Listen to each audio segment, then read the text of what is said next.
buonasera a tutti gli amici di MRTV, benvenuti a questa nuova puntata del Cittadino Sovrano. Come sempre qui con me Marco Ludovico. Ciao Marco. Ciao Serena, buona serata a tutti.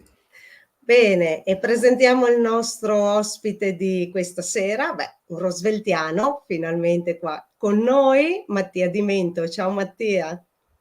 Ciao ragazzi, buonasera a tutti gli ascoltatori.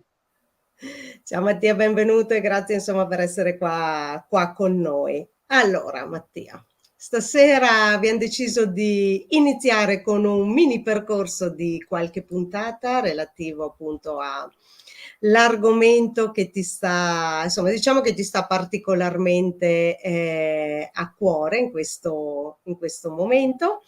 E tu tra l'altro ti sei anche appena laureato, hai dato una tesi su questo argomento, però vorrei che fossi tu a presentarlo e anche a presentarti per gli amici che ancora non ti conoscono. Che dire Serena, allora io sono Mattia, quindi partiamo dai fondamenti. Ho 29 anni e abito sul lago di Garda, vicino a Salò, nella Valtenesi.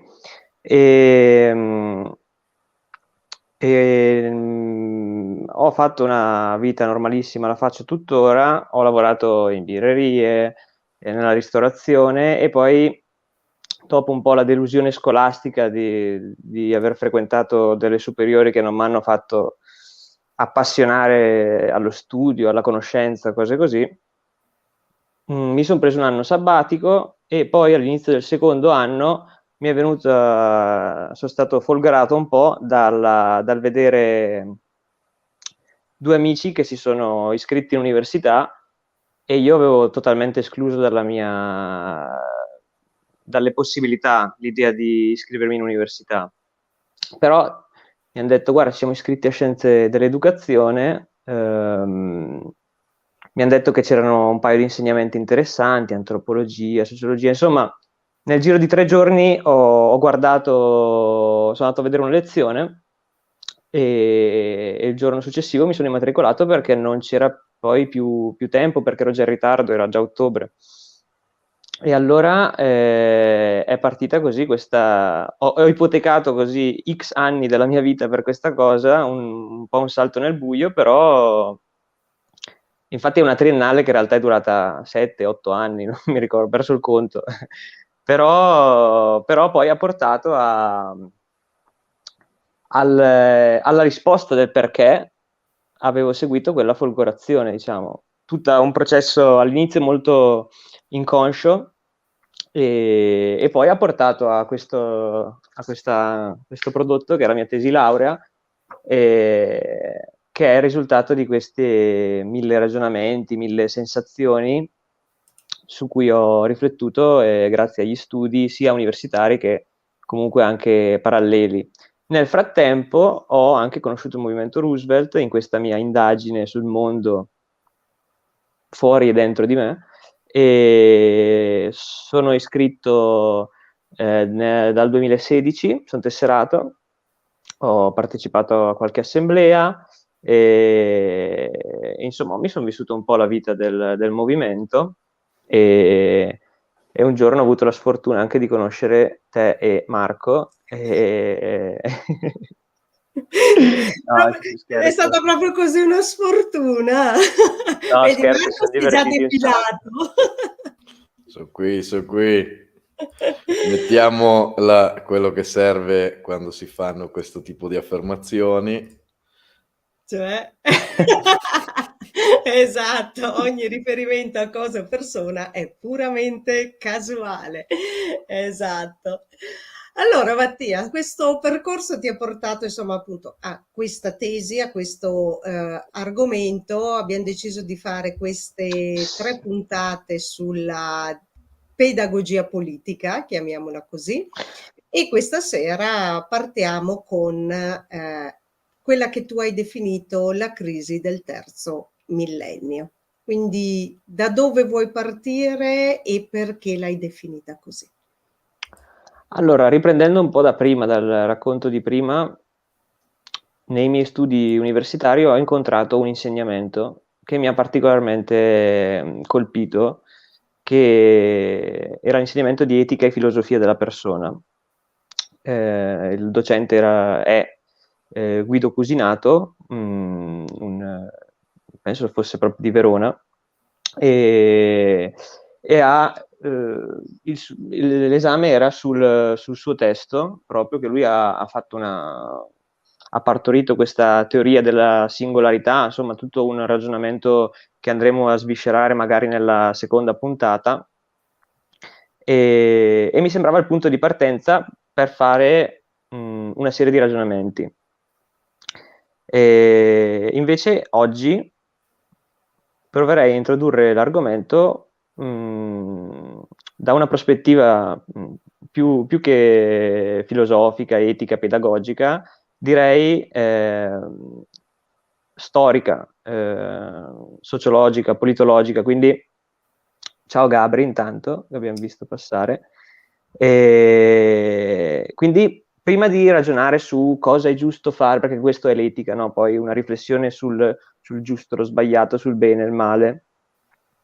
Prima di fare queste riflessioni cerchiamo di metterci d'accordo su dove siamo, da dove arriviamo, dove stiamo andando, e lì poi Scusami Mattia, sono le 3 domande fondamentali dell'essere umano in realtà, quindi si parte sempre da lì.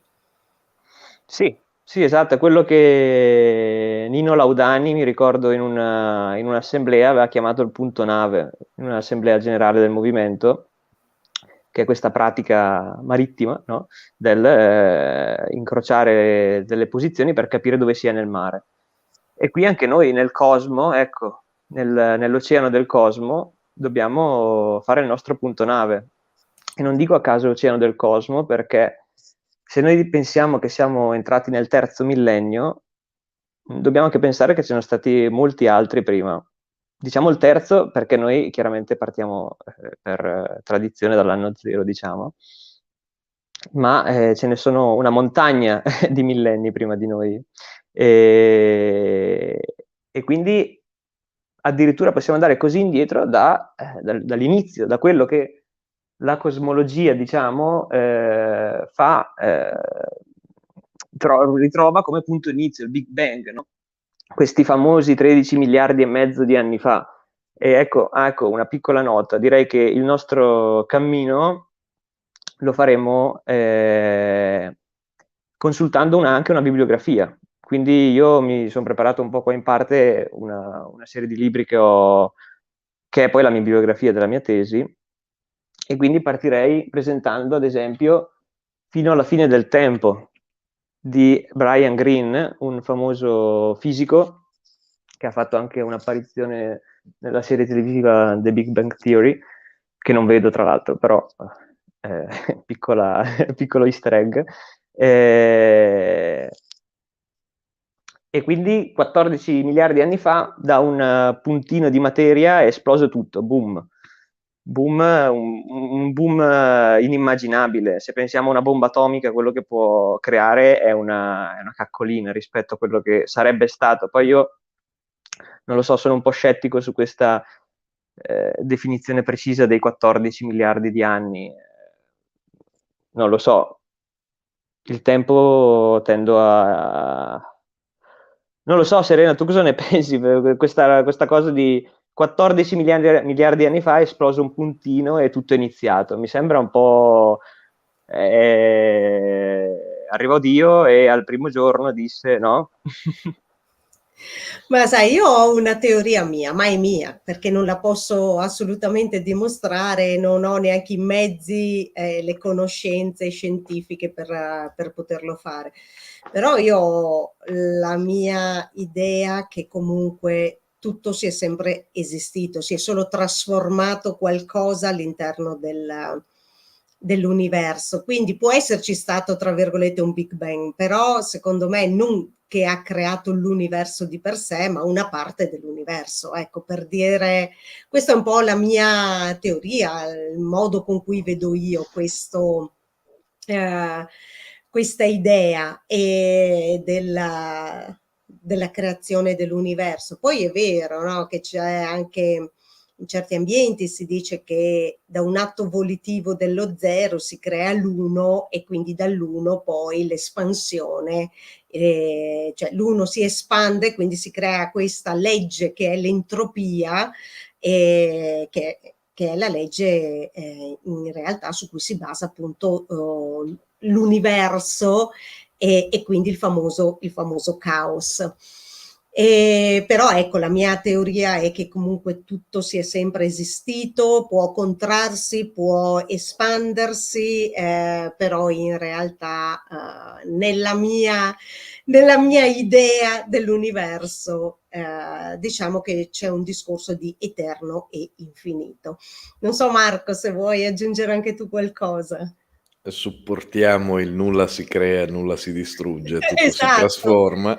pensavo Te proprio a pensa che quello in casino che realtà. può fare un puntino, te pensa che bordello, guarda adesso.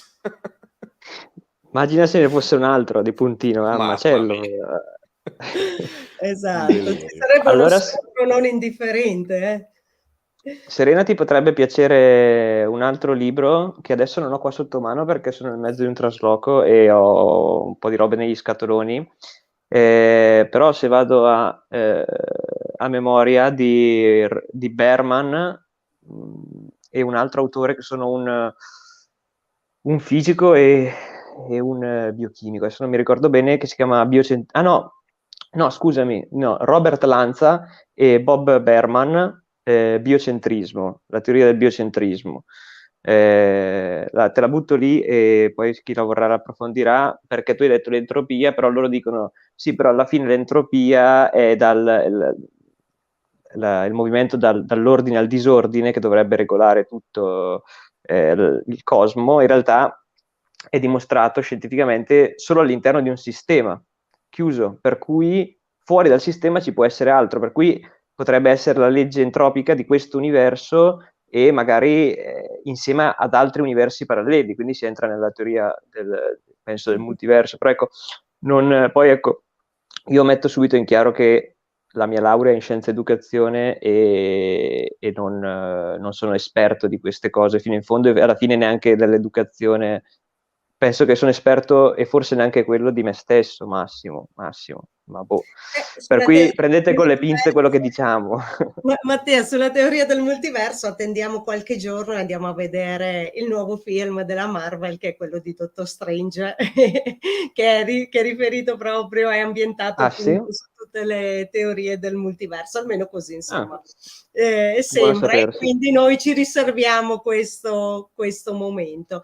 Intanto Mattia voglio ringraziarti anche per tutti questi riferimenti bibliografici perché possono essere sicuramente utili anche a chi ci sta ascoltando in questo momento. E quindi Allora andiamo filati, andiamo avanti con altri spunti. E il concetto del cosmo era per questa cosa del cittadino sovrano, che sono due parole che contengono un universo, perché ci possiamo veramente tirar fuori di tutto. Noi in questo cosmo ci scopriamo cittadini, cioè cittadini magari, vabbè, poi quello sarà un altro discorso se abbiamo coinquilini o no, però se andiamo a vedere la nostra pagina di Wikipedia, no? Mettiamo Terra, dove sta la Terra? Dove sta il sistema, no? Noi scopriamo di essere all'interno di queste strutture rotanti, dei filamenti cosmici, se poi li vai a vedere nella Atlante, diciamo, dell'universo, risultiamo di abitare nel complesso di superammassi dei pesci balena, che include il superammasso Laniakea, dove si trova il superammasso della Vergine, nel quale è compreso il gruppo locale, che a sua volta contiene la Via Lattea, a cui appartiene il Sistema Solare. Insomma, noi siamo qua sulla Terra. È interessante, secondo me, proiettarci un attimo, spalancare un attimo la mente per questo percorso di 3 o quelle che saranno puntate. Perché cittadini, noi pensiamo cittadini del nostro quartiere, no, della nostra via, del nostro comune, ma siamo cittadini di un cosmo. E così, questo è l'inizio, A noi direi. deve averci fregato la difficoltà di spostarsi già fra Salerno e Reggio Calabria, che ci ha accompagnato per tanti anni, ha rimpicciolito la nostra visione. Beh, questo sicuramente, insomma, è un altro spunto di riflessione che il cittadino sovrano dovrebbe mettere nel proprio magazzino. Anche Beh, ma ci questo. stiamo arrivando, tutta l'ecologia adesso si appella a questo, cioè che siamo sul concetto di sostenibilità, è proprio del pianeta, di noi nel pianeta e il pianeta nel sistema. E insomma, niente, andiamo avanti e porto un altro libro, anzi una coppia di libri, e porterei, quindi, ok, c'è la Terra adesso, abbiamo detto, ma quando arriva l'uomo? Io porto un classico nel senso che non ha, che è un bestseller, ecco, Harari e il suo mentore, diciamo, Diamond, vediamo se si vede, Mhm. è specchiato forse, non lo so, Sì? si vede Si se vede vedete. bene, Comunque si sì. vede giusto. Mhm. E anzi, no, vabbè, quello lo mettiamo dopo. E questo per dire che in realtà noi pensiamo che c'è l'Homo erectus, quest'altro Homo, l'Homo di qua, l'Homo di là, e poi arriva l'Homo sapiens. O perlomeno così sembra nei vari insegnamenti scolastici. Non so voi se vi è rimasta questa credenza, però io ho scoperto leggendo che in realtà c'erano tanti Homo a un certo punto, hanno convissuto, non certo pacificamente, e il Sapiens alla fine è quello che è emerso come vincitore, diciamo, da questi conflitti condominiali, diciamo. Quindi il più adatto. Direi di sì, è il più adatto all'ambiente in cui si era, perché 100.000 anni fa ci sarebbe stata questa rivoluzione cognitiva con la quale l'Homo sapiens è riuscito a tessere un linguaggio più complesso degli altri Homo, fatto non solo di suoni, di cose molto rudimentali, ma di qualcosa di più complesso. Quindi non ti dico solo che il leone è laggiù, ma ti dico che forse dobbiamo fare un certo tipo di azione per scappare o per catturare l'altro, per depredare l'altro Homo. E quindi sì, in questo senso è rimasto, è stato il più adatto a sopravvivere. E non fu un predominio fisico, perché ad esempio Neanderthal era molto più nell'uno contro uno, avrebbe straperso a ceffoni il Sapiens. Ma infatti è per quello che dico, quindi il più adatto, non il più forte. Infatti si pensa sempre che abbia la meglio il più forte diciamo, nella teoria dell'evoluzione. In realtà si evolve sempre il più adatto e quindi non è detto che abbia sviluppato le caratteristiche, tra virgolette, di forza in qualsiasi declinazione poi la vogliamo mettere, perché comunque è chi è più adatto ad un determinato ambiente che riesce a sopravvivere meglio. Sì, diciamo che se il mondo fosse stato un ring, il Neanderthal sarebbe stato più adatto rispetto al... Però E insomma è la prova che non è un ring. era un altro ambiente, quindi ovviamente dipende dall'ambiente, in quell'ambiente lì si adatta di più si adatta di più una specie rispetto ad un'altra. Io per semplificare spesso faccio questo esempio, Mattia, nell'acqua sopravvive di più il pesce che l'essere umano, oppure un gatto. Un gatto sopravvive di più mentre sulla terra sopravvive di più il gatto del pesce, insomma, ecco, questo è un po' il concetto molto molto semplificato, però poi ogni specie, ogni razza della stessa specie ovviamente ha le sue caratteristiche che dipendono dall'ambiente in cui vive, insomma.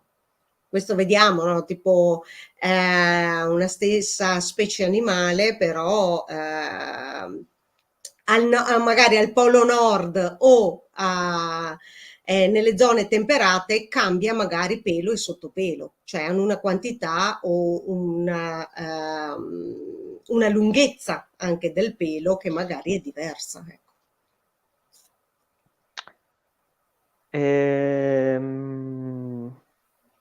Quindi abbiamo detto che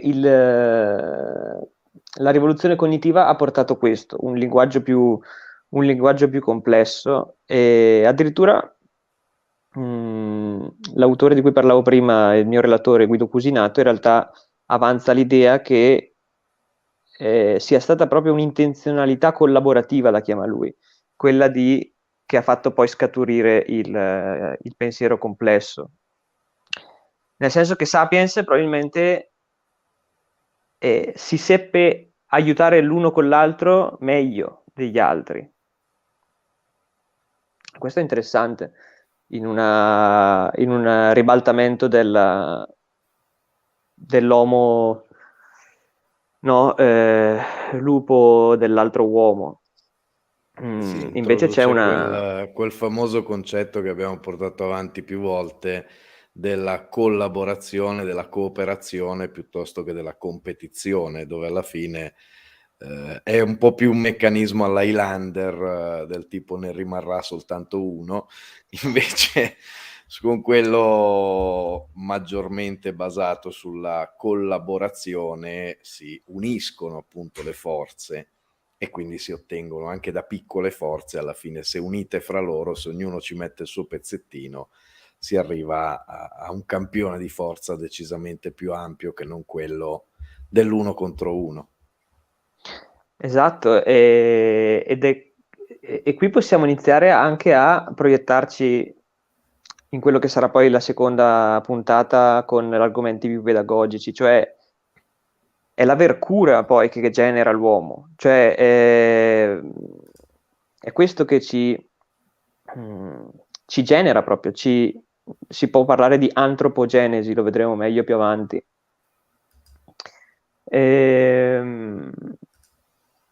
Quindi cosa succede? Che più passa il tempo e più il linguaggio si fa complicato, complesso, meglio, e si possono raccontare più cose.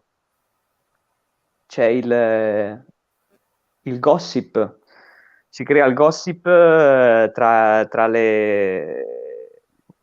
gli individui, si scambiano informazioni, questo individuo è affidabile, quest'altro no, i nuclei familiari, insomma, ecco che si va pian piano a rendere sempre più complicata la questione, ecco.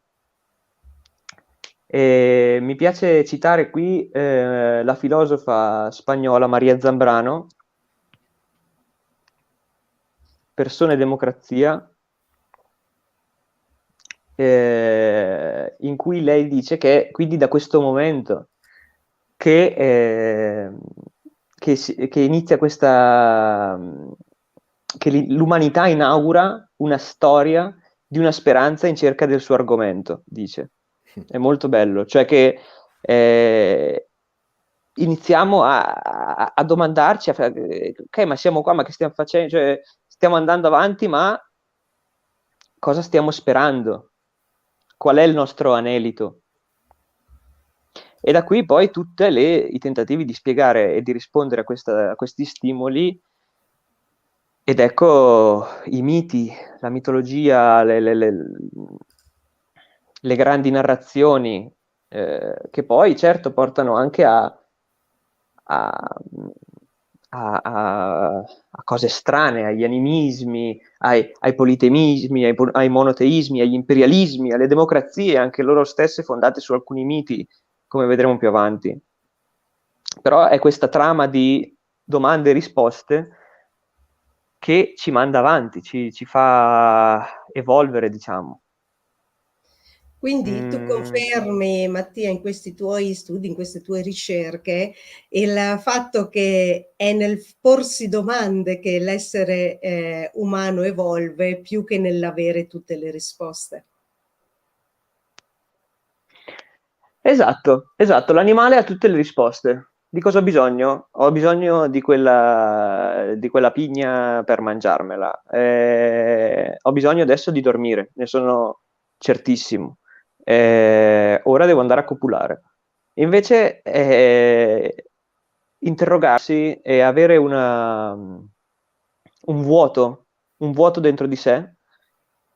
E vedremo poi come ci sarà, vedremo più avanti dopo nella seconda puntata una filosofa, Luigina Mortari, che insegna a Verona, che veramente scrive in un modo fantastico e riesce a spiegare questi concetti di come il compito dell'uomo è quello di dare adesso parafraso, magari la prossima volta la cito bene, però di dare un senso al suo tempo, ai sentieri dell'esistere.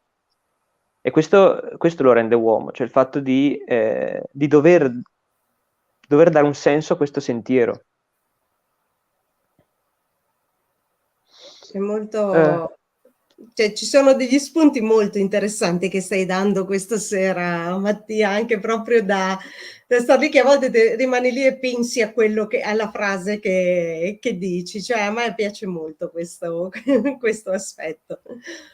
Marco, ti ho visto apparire. Intanto se mi vedete, mi ero dimenticato, se mi vedete muovermi in maniera strana, non è il video, è che sono completamente un tronco di legno bloccato da stamattina, quindi non avete problemi video, ma è tutto dovuto a questo. Ah, vabbè, a parte questa parentesi, mi ha colpito molto fin dalla prima volta che ho conosciuto Mattia, proprio per questo aspetto. Proprio per questo aspetto molto profondo, molto riflessivo, e mi ha sempre spiazzato, devo dire. Sono quasi mai riuscito a coglierlo subito. È come una sorpresa continua, è veramente una bella persona, devo dire. E tutti questi studi penso che abbiano sicuramente ben alimentato e ben contribuito a quello che poi è arrivato. E Mattia, in questo senso, al termine, diciamo, di questo percorso di studio, perché poi immagino che si vede, si percepisce la tua passione per questi argomenti, quindi immagino che comunque andrà avanti anche in seguito il tuo approfondimento. Ma nell'aspetto appunto più pratico, come avevamo parlato anche prima di impostare, in realtà all'inizio doveva essere una, poi appunto più parlavamo e più decidevamo che valeva la pena allungare. Negli aspetti proprio meramente pratici, perché poi questa è la dicotomia che tante volte appare di persone che magari non sono abituate ad accostarsi a determinati temi, domande, pensieri, argomenti. Dice: "Sì, vabbè, ma alla fine a me cosa mi interessa? Leggo quel libro, sì, beh, ma alla fine chi se ne frega? Cioè, mi dà quell'ulteriore nozione, mi dà quello spunto", ma appunto c'è una visione molto più pragmatica, come se quelle letture, quelle domande non potessero poi svolgere o avere comunque un risvolto pratico. È proprio così? Ma premesso che ognuno ha la sua risposta a questa domanda, nel senso che io ci vedo, leggiamo, magari tutti e due ci mettiamo a leggere 20 pagine di un libro, che sono le stesse, a me restituiscono una cosa e a te un'altra, proprio perché abbiamo, e ancora lo vedremo meglio nella seconda parte, questi termini, abbiamo un ordine del sentire che è diverso. Cioè il mondo circostante che è pieno di stimoli, questi stimoli vengono filtrati dal nostro ordine del sentire e ci orientano. Quindi con la premessa che ognuno ha il proprio ordine del sentire, che quindi il risvolto pratico lo troverà da sé, con quello che sono le proprie domande esistenziali e le sue esperienze che sta facendo in quel momento. A me, che io tra l'altro non leggevo, non ero, come ti dico, la scuola non mi ha appassionato a leggere, è stata una botta in testa farmi, non lo so che cosa fosse stato.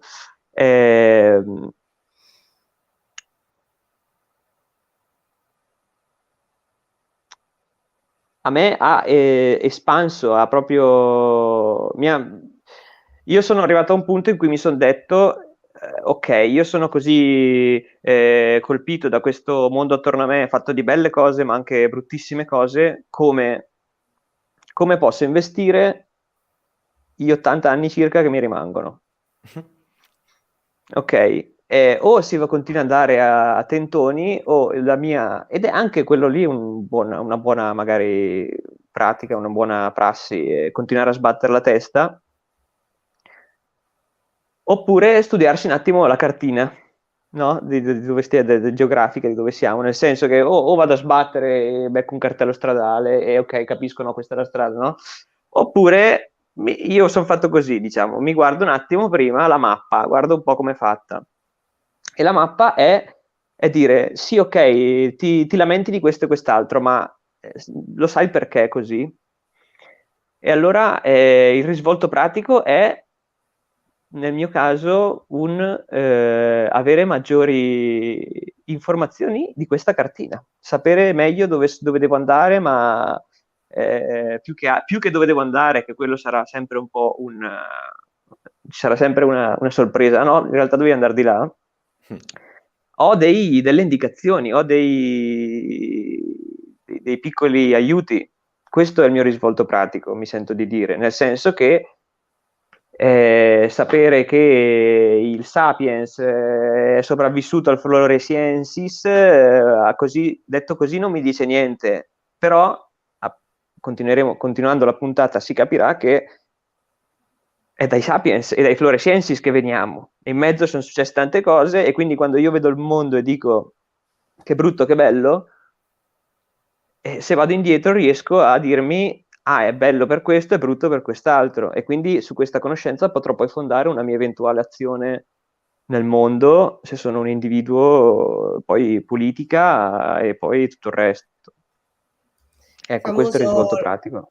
famosa storia che finalmente insegna e ha finalmente degli allievi, che dice sempre, no, che la storia in realtà sta insegnando a ben pochi perché non colgono, se ne parla della storia, ma in realtà non si coglie poi il messaggio che ci sta dando. Senti Mattia, io invece volevo soffermarmi un attimo, non so se sia magari argomento di stasera, se è qualcosa che riguarda magari le puntate prossime che abbiamo intenzione di fare. Non Allora, spoilerare, come? occhio. Non spoilerare, No, se no, no, devi casomai mi dice no. lasciare. Se no mi dice no, no, facciamo la prossima volta. Tu hai parlato ovviamente di questo sviluppo del linguaggio, perché noi sappiamo che all'inizio l'uomo comunicava un po', tra virgolette, come fanno gli animali oggi, o in senso telepatico o comunque con suoni onomatopeici, almeno insomma così ci dicono le varie teorie, anche se poi negli ambienti occulti si parla di altro. Però rimaniamo un po' su quelle che sono le teorie ovviamente più conosciute.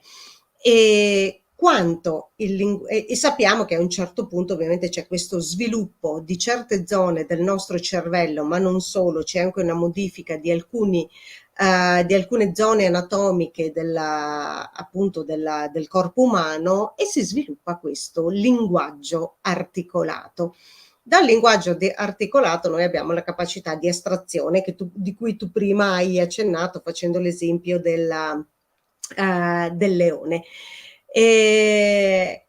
Quanto secondo te ha aiutato lo sviluppo del linguaggio come ce l'abbiamo noi oggi a formare un'etica?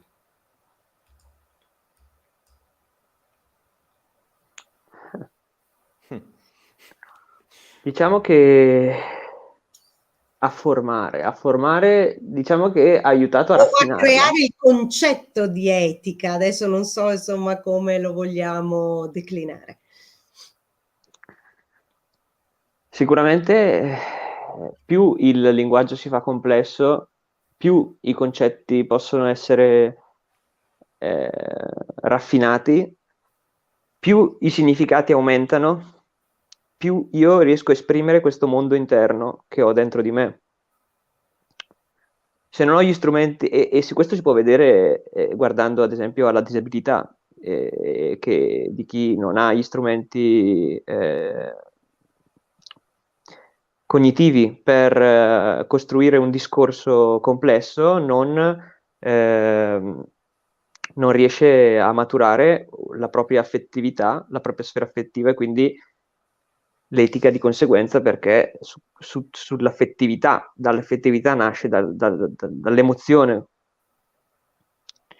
Ed è per questo che si lavora in disabilità su questo, molto sul tentare di far esprimere, far verbalizzare al ragazzino che si incazza e distrugge tutto la propria rabbia, così che il risvolto pratico e quindi etico sia quello di un maggior controllo,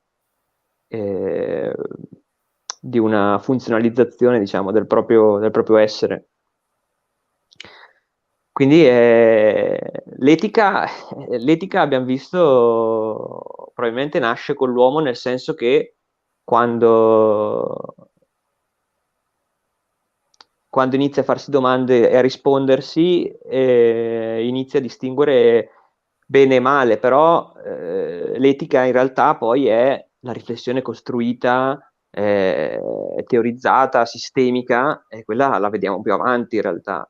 La vediamo con i grandi pensatori che di linguaggio complesso appunto ne avevano, hai voglia. Non lo Mattia, so. secondo te esiste, è venuta, mentre parlavi questa domanda, esiste un'etica oggettiva o comunque è sempre solo soggettiva?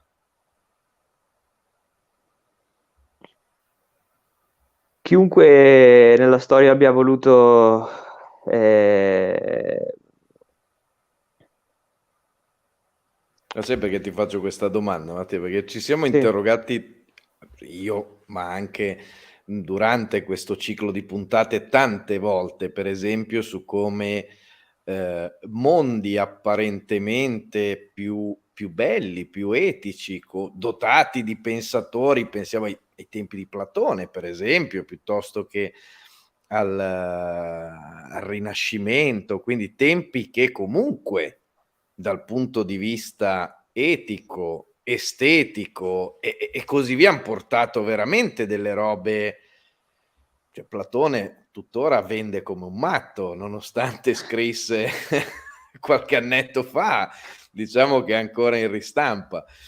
Eppure ci sono degli aspetti di quei mondi che per noi sarebbero inaccettabili oggi, sarebbero veramente, oltre che illegali, cioè sarebbero veramente inconcepibili per la nostra mente e per l'idea che abbiamo di etica oggi. E questo ha fatto sorgere più volte la domanda del dire: ma alla fine l'etica che riteniamo giusta oggi è perché comunque ogni società e ogni individuo forma la sua etica, o comunque si può ambire e puntare a un'etica oggettiva, quindi che sia tale per tutti, a prescindere dalla propria visione del mondo. ne accennava qualche settimana fa Gioele su Rooseveltpedia, sul fatto che è tutto relativo in realtà, tutti i valori, è tutto messo in discussione dal contesto.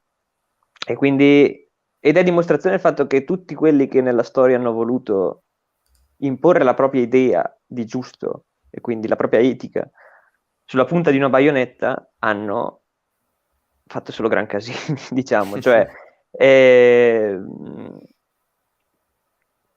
non a caso, oggigiorno l'educazione è in crisi comunque, cioè si parla di crisi dell'educazione proprio perché si è capito che questa etica universale valida per tutti e per ciascuno non c'è. Cioè si può costruire un sistema di idee, io penso, ed è quello che fa Cusinato con Periagogè, che tra l'altro attinge molto a Platone. E Platone perché è ancora contemporaneo? Perché si reinterpreta. E quindi, sì e no alla risposta, cioè che chiaramente non c'è un'etica oggettiva che possa valere da principio universalistico per tutti e per ciascuno, ma deve essere nostro tentativo quello di sforzarci di costruire dei sistemi che però siano aperti, non siano rigidi, autoreferenziali, autopoietici, cioè che si costruiscono su di loro e su di loro prospera e su loro stessi prosperano. E tra l'altro mi hai dato là per introdurre e continuare un po' il nostro racconto un altro testo a noi tutti molto caro, che è Dominio di Francesco Sabasardi. Per chi non lo conoscesse, leggiamo due righe dal blog di Gianfranco, una piccola stralcio di presentazione. Studioso di costume, letteratura e popoli, Francesco Sabasardi, triestino d'origine, nipote del poeta Umberto Saba.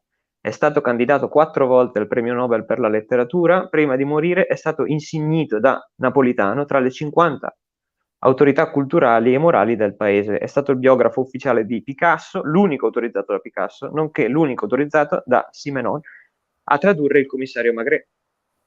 È stato traduttore di Borges, di Pessoa, di García Márquez, nonché colui che scrisse La storia delle religioni, pubblicata da Mondadori nel 74, che è tuttora la storia delle religioni più venduta. Perché lo citiamo?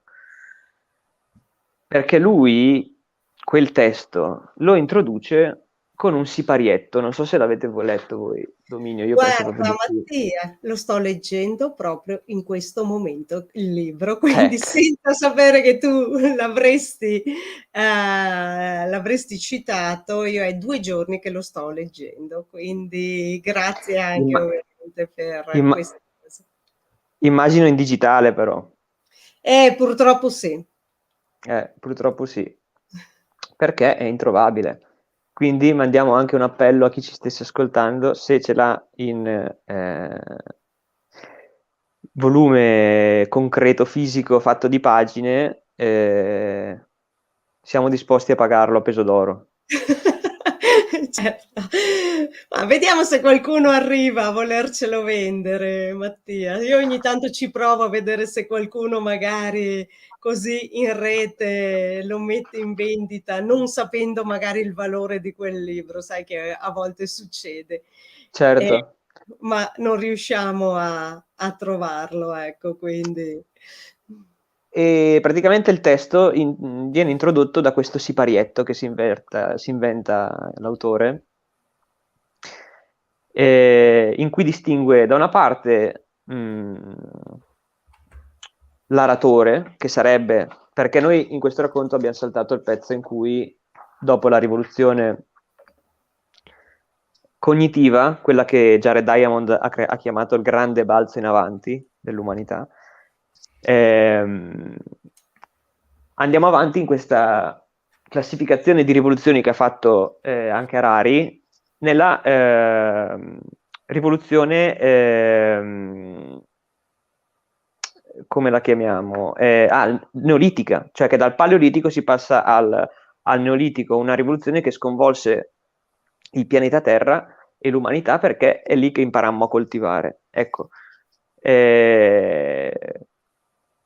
cosa succede con con questa abilità che da esseri itineranti, ecco, introduciamo anche la seconda parte, il secondo protagonista di questo siparietto, c'è da una parte l'itinerante che rappresenta il paleolitico e dall'altra parte l'aratore, no? Che ha imparato a coltivare ed è rappresentante di tutto ciò che è post-neolitico e quindi è sia antico che moderno contemporaneamente, potrebbe essere vestito sia da zappatore, da contadino, che col giubbotto un po' nobile da imprenditore, no?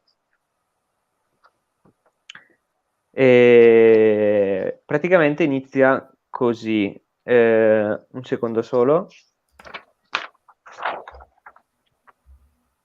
Nel frattempo che lo trovi approfitto, Mattia, che ho trovato quello che citavi, il La grande storia libro delle delle religioni. religioni, e tra l'altro con un'introduzione di un personaggino mica qualsiasi, Mircea Eliade, che anche lui ne ha scritto qualcuno di libro, mettiamola così, qualcosina l'ha scritta anche lui. Mi dovrei passare qualcosa perché non ho ancora letto niente di Eliade. C'è molto, c'è tanta roba. Allora, in realtà io qua ho solo, non ho la parte, perché certo, perché poi l'itinerante in realtà non dice niente, fa versi, no, in questo siparietto, quindi ho solo l'aratore, comunque dice, inizia.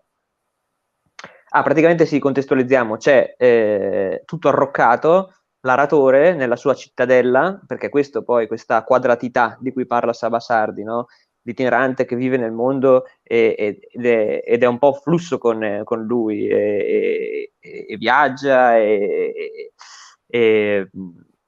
incontra questo aratore sulla sua collinetta, arroccato, e l'aratore dall'alto lo vede arrivare tutto un po' mostruoso, un po' antico, un po' primitivo, e all'itinerante gli dice gridando: Odimi, straccione, io qui sono il Signore Supremo, tutto il resto non è che un mio riflesso e un mio strumento.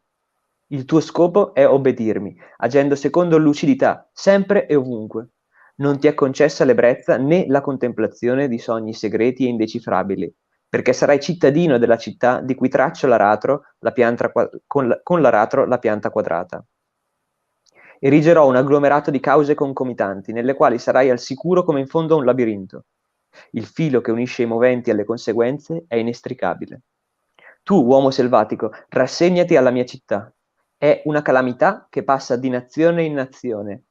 Crescerà su se stessa. Nessuna forza, né tempesta né nemici, potrà mai cancellarla dalla faccia della terra. Obbedirà alla legge dei numeri. Avrà archi di pietra candida e cieli azzurri, scalinate di marmo e finestrelle di cristallo. Non vi si avrà mai né troppo caldo né troppo freddo. In essa saranno abolite le stagioni. In essa tutto sarà artificiale. Sarà macchina in perenne funzionamento. E più avanti. Dico a te, straccione, sto costruendo una macchina che, copulando con se stessa, si generi continuamente dalle proprie macerie. Orsù da bravo, vieni a rendermi omaggio. Questo è un piccolo stralcio, poi continua. E questo per dire cosa? Che è quell'ergersi, quell'autopoiesi di un pensiero autonomo, autoreferenziale che non si fa contagiare da nient'altro da sé. Questo per rispondere, mi sembra, a Marco che mi faceva una domanda del genere prima. E insomma, con questa rivoluzione neolitica, rivoluzione agricola, nasce il dominio, quindi. Cioè si istituzionalizza il potere. Cioè prima quella che era una violenza di battaglia, magari diciamo, ma nella caccia c'era anche un certo rispetto della vittima sacrificale, no? Della preda. I pigmei deponevano le fronde sul cadavere, no? Come dire, io ti ho ucciso perché ho bisogno di te. ma io e te siamo la stessa cosa. Invece il Neolitico tende a oggettivare tutto ciò che gli sta intorno. E c'è un altro pensatore più contemporaneo, no, che dico più contemporaneo, Konrad Lorenz, etologo, grande etologo, e anche lui è d'accordo, dice una vera e propria difesa del territorio sorge soltanto con la coltivazione dei campi, contemporaneamente alla formazione di una struttura gerarchica della società, cioè alla divisione dell'umanità in servi e padroni. E questa è una teoria, insomma, quella che quindi e mi sembra anche valida. Cos'hai lì, Marco? Cosa stai trafficando? Ho recuperato un po' di roba su quel famoso Mircea Eliade per dare un'idea di quanto possa aver scritto. E allora, questo è un suo trattato delle religioni, ma molto massiccio, non so se si vede quanto è grosso, per dare un'idea, su 500 pagine solo questo libricino qui. E Poi belle alte sono anche quelle pagine. Sì, ha È una scritto 4. sullo yoga, ha scritto sul sacro e profano, sullo yoga appunto, vabbè, questo è declinato solo diversamente, le messi del solstizio, anche questo qui bel piccolino, cioè la prova del labirinto. E il labirinto abbiamo visto quante volte possa ricorrere qui ancora sull'India, e poi siccome non si voleva far mancare nulla ha curato questa enciclopedia sulle religioni, che è giusto pesantina, sono giusto anche lei quelle 600 pagine, ma di enciclopedia, quindi molto fine. È andata via addirittura la voce. Mamma mia, Lui li ha t'ha sciupato questa raccolta. Questa è solo la sovracoperta. Perché? E quindi ci sarebbe tanto. Poi ce ne saranno tanti altri, ma ho la brutta abitudine, ogni tanto mi viene il trip di rigirare tutta la libreria in un altro modo, e quindi ogni tanto per autore, ogni tanto per casa editrice, quindi Per colore non del trovavo libro. granché. Quello è bellissimo, quella cromatica è bellissima. Un po' di design ci vuole. Però mi sono trovato molto in quello che dicevi prima, Mattia, quando hai citato, rispondendo alla mia domanda, appunto sul fatto di in cosa possa aiutare nel pratico il fatto di poter leggere, di avere una nozione che sembra apparentemente inutile. Intanto perché appunto anch'io, come dicevi tu, sono un lettore molto recente, cioè non mi è sempre piaciuto leggere, anzi, e lo stesso discorso l'ho fatto anch'io sul tema scolastico. Diciamo che tendevo a studiare quello che mi interessava, quello che mi piaceva, che mi incuriosiva. E però appunto è proprio questa cosa di trovare spunti, cioè il pensiero complesso alla fine nasce anche da molti di quelli che oggi chiameremmo link. Cioè, tu parli di un qualcosa e a me nella testa si aprono improvvisamente dei link. Prima parlavi per esempio dell'Homo sapiens, piuttosto di tutta questa battaglia, e non più tardi di 2 giorni fa, finito di leggere un libro di Gennaro D'Amato degli anni 20-30, che è l'Atlantide di Platone. E lì va a fare appunto tutta una serie di ragionamenti. All'epoca poi c'era veramente una produzione di scavi archeologici, di scoperte, era un mondo veramente in fermento da quel punto di vista, e ovviamente in quel discorso si sono aperti tanti link che non mi si sarebbero mai potuti aprire. E da lì poi siamo arrivati appunto a Platone, piuttosto che al discorso dell'etica e così via, ma che non si sarebbero mai potuti aprire fino banalmente magari a un mese fa, nel quale non avevo letto quel libro, ma non perché non avessi sentito mai parlare di Platone, piuttosto che dell'uomo di Neanderthal o del Sapiens, ma perché appunto, come dicevi tu, di quelle 20 pagine io ne posso trarre una cosa, tu un'altra, Serena un'altra, ma è proprio questo meccanismo di collaborazione che probabilmente ci rende adatti a questo mondo.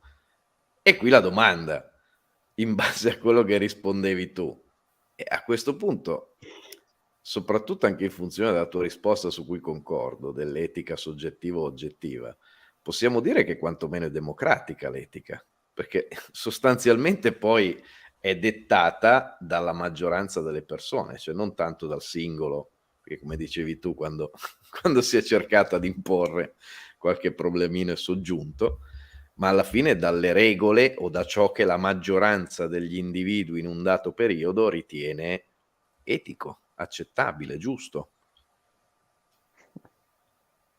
Possiamo parlare della prima forma di democrazia riguardo l'etica?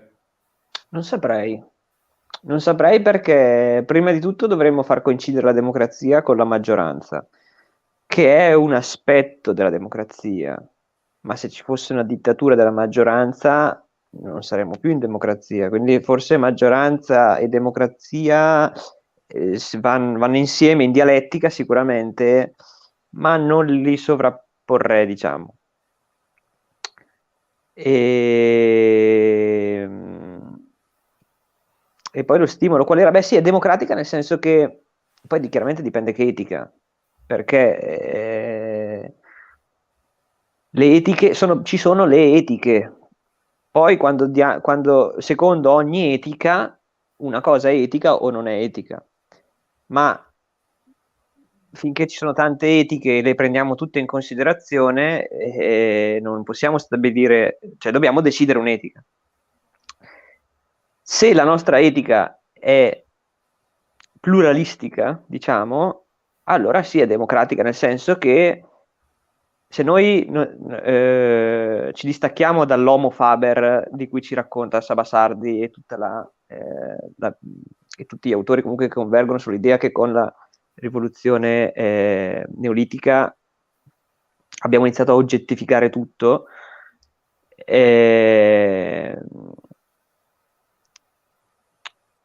allora se siamo d'accordo, come dire, è un limite, l'etica ha questo limite perché è assolutista in un certo senso. Invece, se iniziamo a dare spazio a nuove etiche, che è quello che faremo presentando la teoria della singolarità, e l'etica è dell'esemplarità, ad esempio. Iniziamo a spoilerare un po'. L'etica dell'esemplarità dice che noi ci nutriamo non di un'erezione del nostro sé all'infinito verso l'alto, ma è un continuo come nella onda di Oksai, no? Questa presenti dipinti giapponesi del Monte Fuji da diverse prospettive, no? Questa onda che sale e poi si infrange e scende, ed è in questo infrangersi e quindi sperimentare la crisi che l'onda si compie,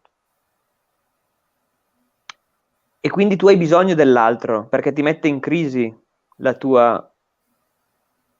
tuo edificio, no? Tutta la costruzione che ti sei fatto troppe volte forse è autoreferenziale, e quindi se noi cerchiamo la crisi abbiamo bisogno dell'altro, e allora c'è la pluralità, il rispetto, la dialettica, e allora vediamo che sì, effettivamente la democrazia trova come sistema di governo, trova a essere una felice sintesi di un'etica siffatta, ecco, diciamo. E da questo punto di vista, allora penso che questo possa essere uno dei periodi migliori possibili dove esercitare tutto questo, perché di crisi non ce ne mancano, qui è una raffica continua, ci sono sventagliate di crisi. Ed è per questo che è un crocevia il terzo millennio. Però, insomma, vedo che siamo in questo momento scocca l'ora, non so cosa vogliamo fare. Vogliamo fare una parte 1B per la prossima volta? Eh sì, poi Ditemi creiamo un voi. indice.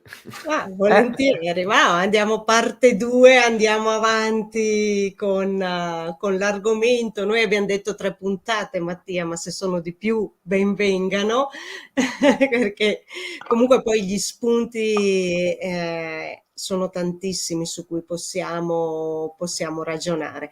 Senti, Mattia, io vorrei chiudere. Visto che hai parlato appunto di dominio di Sabasardi, con una piccolissima parte, ovviamente lui parla, no, delle città, perché è all'interno poi della città che si sviluppa un po' tutto, anche l'etica stessa, perché se non c'è la città non c'è ovviamente, non c'è etica, perché se ognuno sta per i fatti suoi, in realtà l'etica serve relativamente. E lui dice proprio: il potere ha un volto non poi tanto enigmatico, ma tanti volti quanti ne ha la città. Ma nella sua molteplicità la città contiene in sé le ragioni dell'oblio. Ecco, questo per